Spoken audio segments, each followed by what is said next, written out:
ငါနဲ့တောင်အသက်ကြီးတာဒါပေမဲ့ငါလက်ကိုစုပ်ကင်ထားတာပုံမြဲတယ်ငါရဲ့လောကဝဝမချေမှုတွေကိုမင်းကစိတ်ရှည်လက်ရှည်ပြင်ပေးတယ်အမြဲတမ်းပြင်ပေးငါအင်ကြီးကပြုံးနေတဲ့ကျဲသီးကိုမင်းပြန်တက်ပေးတဲ့ခါ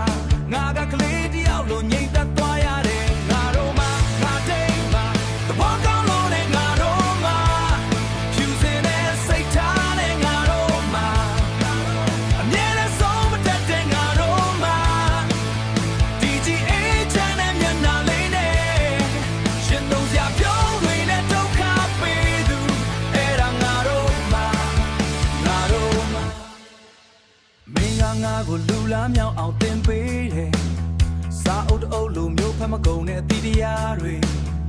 အမေတယောက်လိုဂယူဆိုင်တာမျိုးမဟုတ်ပဲ